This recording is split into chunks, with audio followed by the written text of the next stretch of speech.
donde hasta la fecha pues no tenemos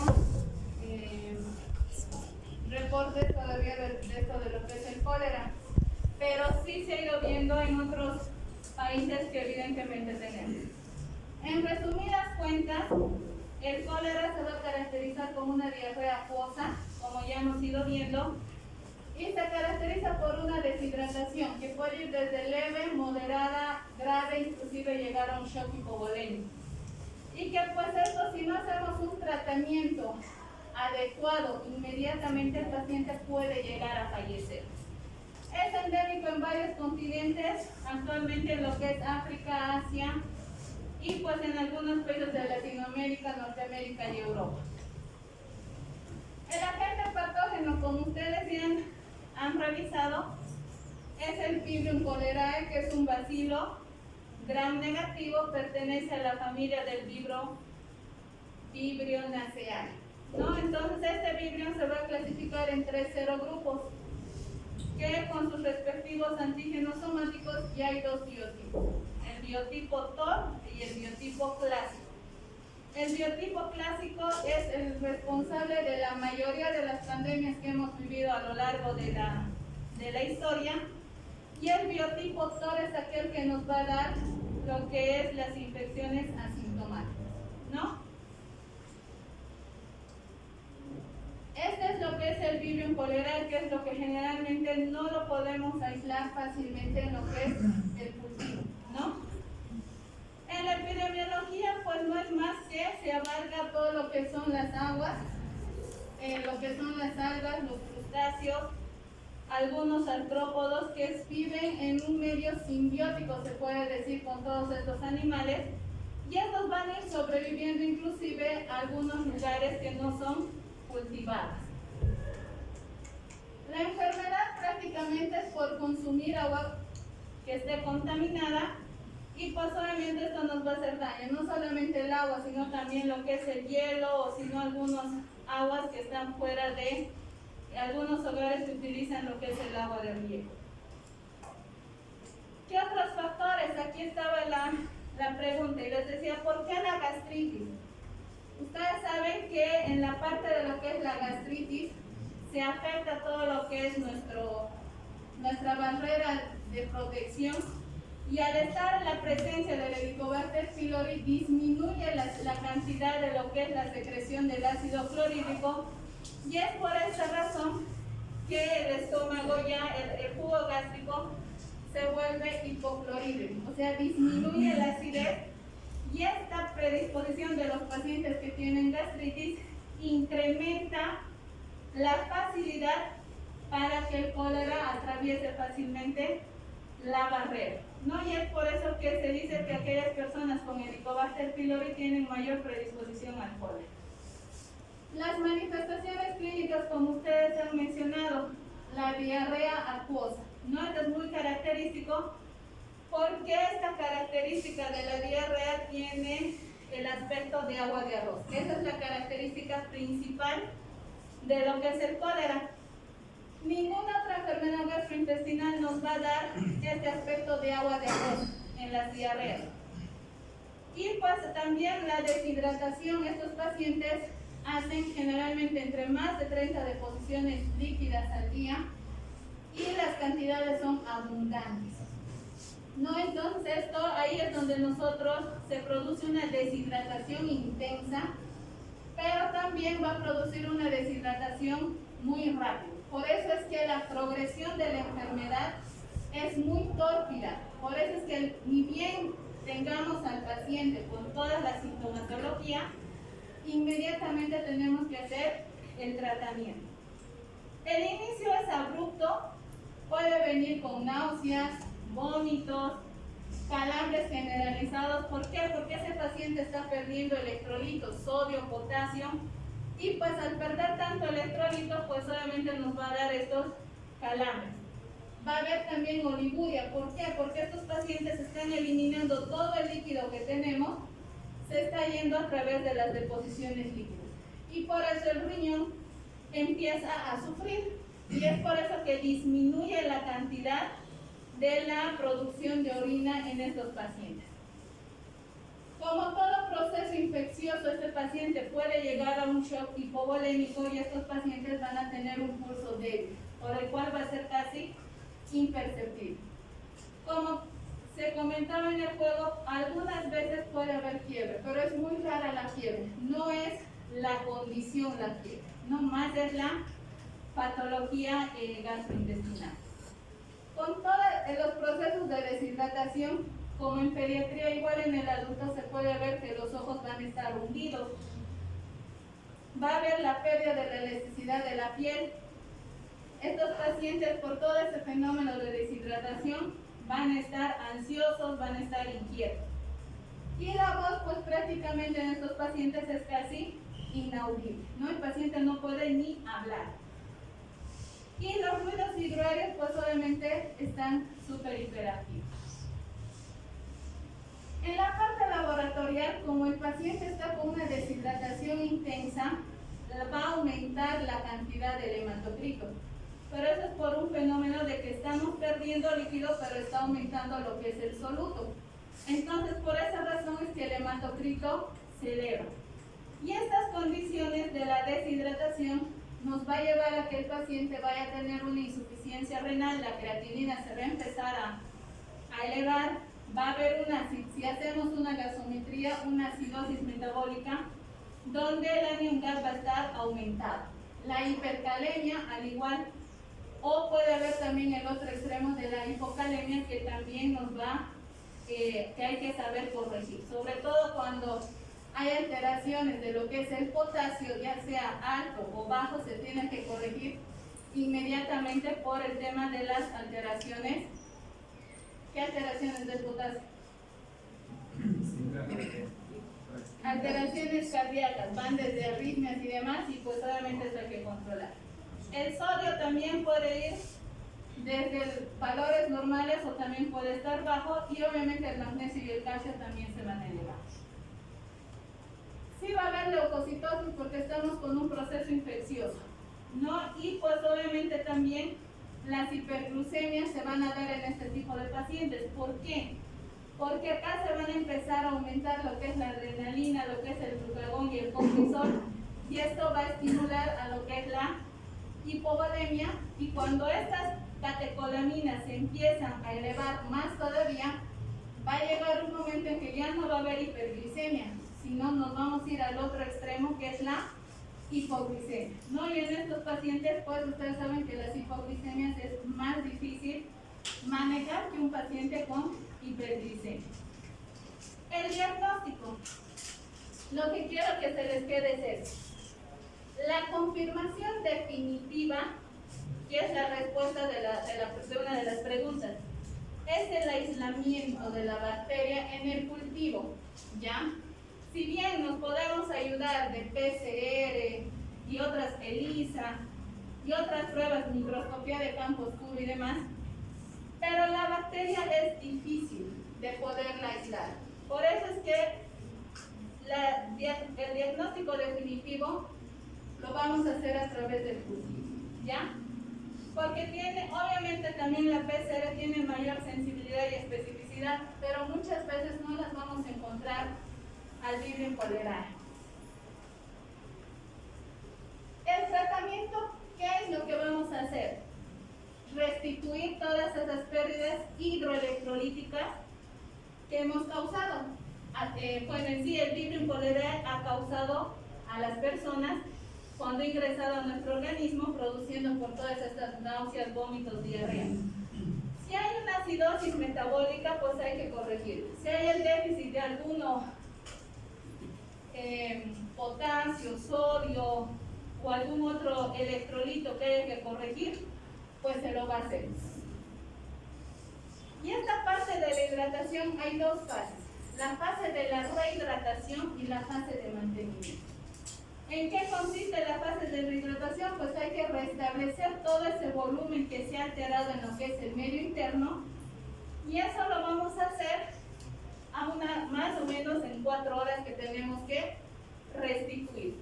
Y eso lo vamos a hacer calculando entre 50 a 100 ml por kilogramo de peso hora, ¿no? Entonces esto se hace con solución Ringer lactato, y pues obviamente hay que ir vigilando cuidando al paciente que ya también no se nos pase al otro lado y le estemos sobrecargando de volumen. Pero a la parte que vamos a ir reponiendo lo que son los líquidos, no solamente es meter líquido, sino tenemos que cuantificar la diuresis. Y el paciente tiene que tener un ritmo diurético entre 0.5 ml por kilogramo de peso hora. Entonces eso también tenemos que ver. Una vez que hemos terminado en las 4 horas, viene lo que es la fase de mantenimiento. Como su nombre lo indica, es mantener el estado de la hidratación de todas esas pérdidas que el paciente ha sufrido. Podemos utilizar la vía oral, podemos utilizar la vía endovenosa, dependiendo cómo el paciente esté en condiciones. Aquí hay algo que es muy importante. En el cólera los antibióticos no nos van a salvar. Lo principal, lo único que nos van a hacer los antibióticos es disminuir la duración de la diarrea, que nos va a ayudar a eliminar el virus en cólera, sí. Pero ¿cuál es la emergencia del cólera? La hidratación. Entonces, si en algún momento ustedes diagnostican a un paciente con cólera, no vayan primero a los antibióticos. Vayan primero a la hidratación, porque la hidratación le va a salvar la vida a ese paciente, no el antibiótico. Porque ahorita el paciente tiene un desequilibrio hidroelectrolítico que pues obviamente eso le está alterando todo el medio interno y pues obviamente las complicaciones van a venir más después. ¿Qué antibióticos? Puede ser tetraciclina, doxiciclina. ¿No? Tetraciclina, dosis de 300 miligramos como dosis única, pero se ha visto que están apareciendo resistencias. ¿No? Entonces, mucho ojo, cuidado que cuando estén diagnosticando un cólera, lo primero que den sean antibióticos. Podemos añadir zinc, que dicen que mejora lo que es la parte de la flora intestinal. Y también se ha visto que cuando asocian el zinc con la eritromicina en los niños, disminuye la duración de la diarrea. No está recomendado el uso de antiespasmódicos, sobre todo la loperamida. ¿Por qué? Porque el vibrio cólera necesitamos que salga, no que se quede dentro del intestino. Ahora obviamente sí podemos dar algún antiemético, analgésicos y demás. Tenemos todas estas composiciones hidroelectrolíticas. En el cólera vamos a ver que en un adulto, cuando es las deposiciones líquidas son bastante abundantes y estamos con un cólera grave, vemos que se eliminan 130 miliequivalentes de sodio, 100 de cloro, 20 de potasio y 44 de bicarbonato. Entonces, ustedes tienen la tarea de estudiar la composición de las diferentes soluciones. De acuerdo a estas pérdidas, nosotros vamos a reponer. Ya habíamos mencionado del Riger lactato. ¿Por qué? En su composición, si ustedes cuando vayan a los hospitales van a ver las composiciones de las soluciones, donde tiene 130 miliequivalentes de sodio, 109 de cloro, 4 de potasio y bicarbonato 28. Sumado todo hace una osmolaridad de 271. Y si se dan cuenta, es la que más se acerca a las pérdidas que vamos a tener. Podemos utilizar solución salina, pero ¿cuál es la desventaja? Que solamente tenemos sodio y cloro con 154 miliequivalentes. No nos está reponiendo ni potasio ni bicarbonato, pero tiene una osmolaridad bastante alta de 308. Las sales de rehidratación oral sí sirven, dependiendo si el paciente puede ingerir. Se pueden hacer desde rehidrataciones caseras hasta las rehidrataciones que son a base de arroz o inclusive algunas rehidrataciones que se las puede preparar artesanalmente, ¿no? Y con todas estas características que pues prácticamente vamos a reponer con todas ellas. ¿Cuál es la prevención? No es más que asegurarnos del agua potable, ¿no? Esta era otra pregunta. El acceso al agua potable hay que nos asegura un tratamiento apropiado de las excretas, pues para evitar la contaminación de otras fuentes de agua con medidas importantes para reducir el cólera. Si hacemos buen tratamiento del agua hacemos hervir 100% el agua, añadiéndole, si es que vivimos en el área rural, y añadimos cloro, le ponemos algunos filtros de algodón, posiblemente esa agua también sea comestible.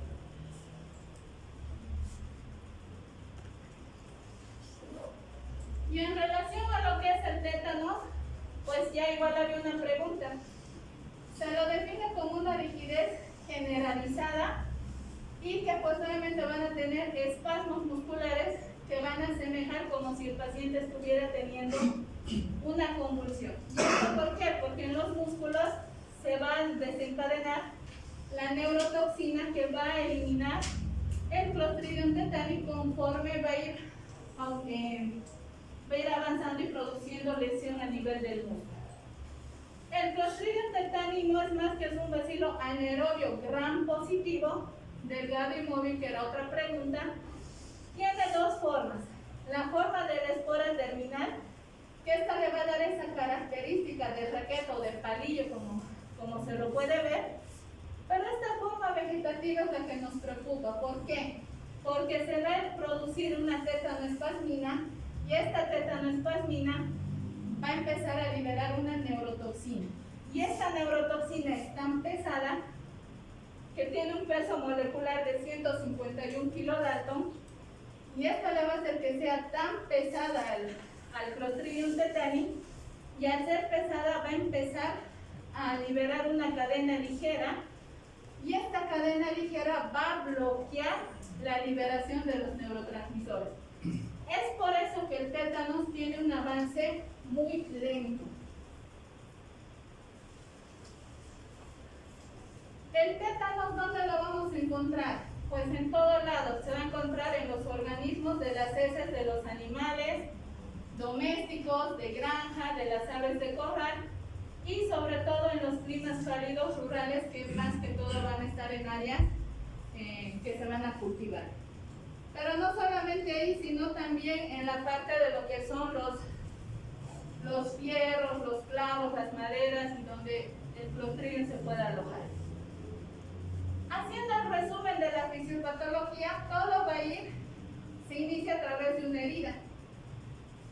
Nos producimos la herida, el Clostridium tetani ingresa a través de esa herida y va a empezar a germinar esporas, ¿no? Y estas esporas van a empezar a aferrarse de los nervios, y pues va a empezar a producir estas toxinas que se va a agarrar del músculo, que tienen sus diferentes inervaciones.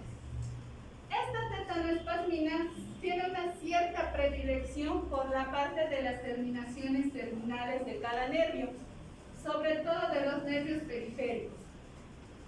Y pues generalmente habíamos dicho que es una cadena pesada, porque pesa 151 kilodalton. Entonces, si la herida yo me echo en mi mano, va a ir avanzando a una velocidad de 75 a 250 milímetros por día. O sea, estamos hablando de 1 a 2 centímetros por día que va a avanzar el tétanos hasta llegar a su objetivo.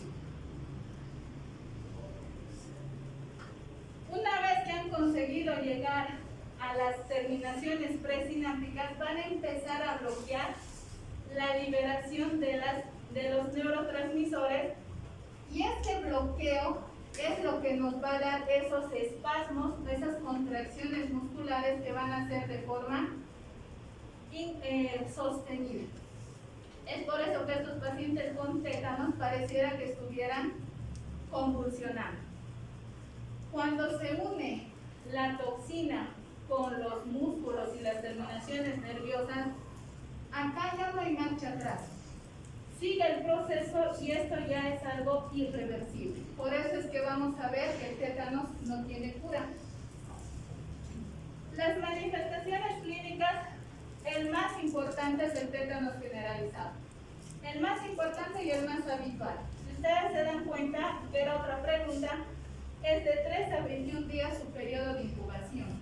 O sea que acá es casi prácticamente un mes. Que puede ser más corto o más largo dependiendo de qué, del lugar donde va a estar. Mientras la herida haya sido más cerca al sistema nervioso central, hablamos de la cara, el cuello, va a llegar mucho más rápido al sistema nervioso central.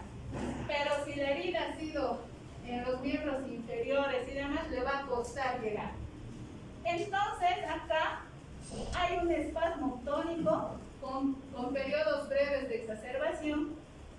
Cuando estamos en el cuello y en la mandíbula, que son los lugares más predilectos de lo que es el tétano, se va a caracterizar por el trismo. El paciente va a presentar semiológicamente el trismo, que es esa risa sardónica que le podemos decir que lo menciona la literatura. Entonces hay que ver esa parte también. Y estos pacientes tienen una característica. Tienen una disfagia con una hidrofobia, o sea que les va a doler cada vez que ingieran líquido. El paciente va a estar irritable, va a estar inquieto. Incluso este paciente ya no va a querer ni deglutir por esa disfagia y pues va a empezar a salivar. O sea, toda su saliva lo va a empezar a botar al exterior. No porque sea algo que él no quiera, sino no está deglutiendo porque le duele. En la espalda, al haber estas contracciones frecuentes, sostenidas, va a hacer que ese paciente sea opisótono. No puede ser opisótono, donde el paciente solamente va a apoyar la parte de la nuca y el talón. O sea que el paciente va a estar como si fuera un arco. Es por esta razón, no porque él quiere, sino porque sus músculos están sufriendo todos estos espasmos sostenidos y es por esa razón que adquiere esa posición. Cuando afecta la parte neurovegetativa ya vamos a ver otro tipo de alteraciones, desde una arritmia cardíaca, las presiones van a oscilar entre sube, baja, va a haber una diaforesis profusa, hipertermia porque se está ya afectando el centro de lo que es la parte del control del hipotálamo de la temperatura, va a haber espasmos laringeos, retención urinaria. O sea que aquí las cosas ya cuando llega al sistema neurovegetativo ya se complica un poco más. El paciente puede estar lúcido, nos puede hablar, puede estar afebril, pero puede progresar. Una vez que se adquiere ya empieza todo el proceso de la parte infecciosa y demás, puede llegar a tener entre 3 a 4 semanas. Pese a que le hemos puesto el toxoide antitetánico y todo lo demás, este paciente, como ustedes saben, en el tétanos no hay cura. Y los pocos que se salvan llegan a tener algunas complicaciones, como cuáles. Por esas contracciones que son frecuentes y sostenidas, se han visto casos en que incluso pueden llegar a fracturas de los huesos, pueden tener embolias pulmonares porque están todo el tiempo en decúbito dorsal, infecciones bacterianas, pues evidentemente las deshidrataciones y las convulsiones. En cambio, en el tétanos localizado, solamente, como dice su nombre, es algo local. Si la herida yo me he producido en mi antebrazo, las contracciones solamente lo voy a tener en mi antebrazo, no va a ir a ningún otro lado más. Y pues obviamente mi herida va a estar contaminada. Puede ir desde leve, de la extremidad afectada, o puede ir hasta grave. Este tétanos local, cuando progresa, pues puede ir incluso a ser generalizado. Y la mortalidad llega a ser el 1%. En cambio, el tétanos cefálico tal vez no lo vamos a llegar a ver, pero generalmente afecta a los pares craneales, sobre todo al séptimo par, que es el facial. Y este también puede llegar a progresar al tétanos generalizado, nada más que este, como pueden ver, es solamente 1 a 2 días por la localización. Y cuando nos da el tétanos cefálico, el pronóstico es malo. O sea, ya no tenemos nada que ofertarle al paciente. Y el neonatal, que se lo van a ver ustedes en pediatría, estos niños ya prácticamente es generalizado y pues la mortalidad es bastante elevada. Prácticamente el niño fallece. El diagnóstico es igual, cultivo. Aislamos al Clostridium tetani de las heridas, pero solamente el 30% de los casos vamos a poder aislar al Clostridium tetani. si bien el paciente va a tener rigidez de nuca que nos está haciendo sospechar en una meningitis, nosotros le hacemos un cultivo de líquido cefalorraquídeo y nos sale normal. Entonces hay que pensar en otras cosas más. ¿Qué diagnósticos diferenciales vamos a hacer? Desde que el paciente trastornos convulsivos, porque ese paciente está convulsionando.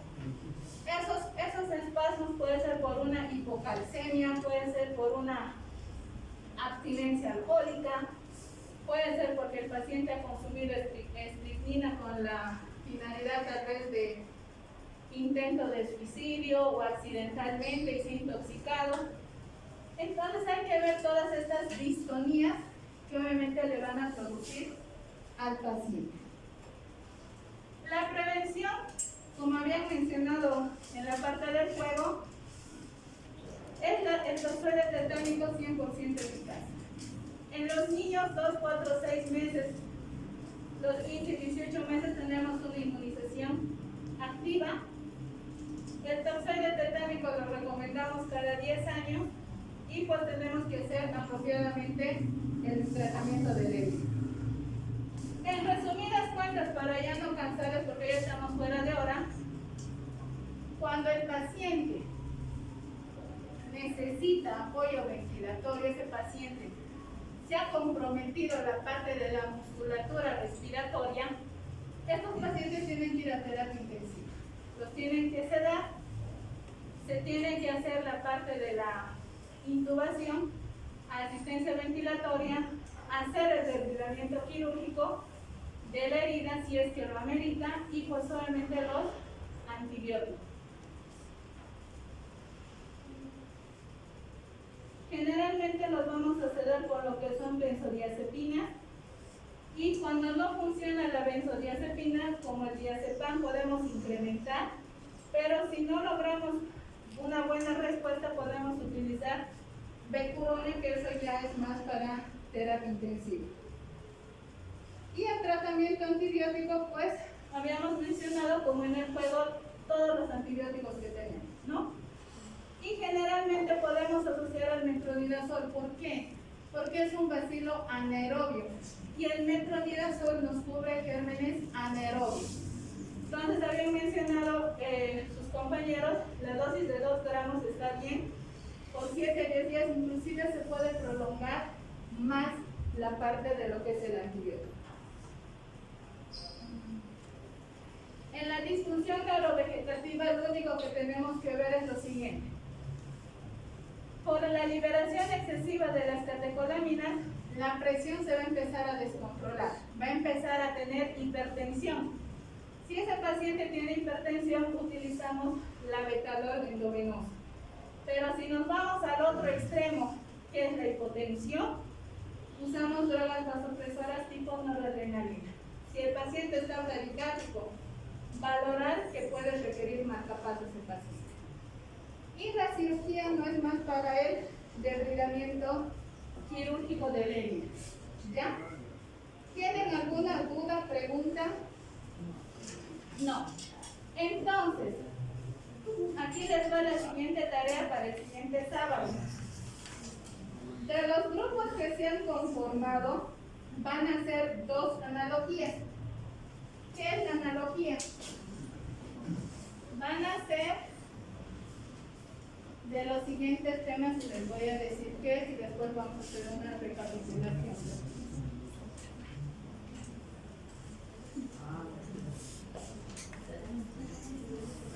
De amediasis y yardiasis. Amediasis y yardiasis.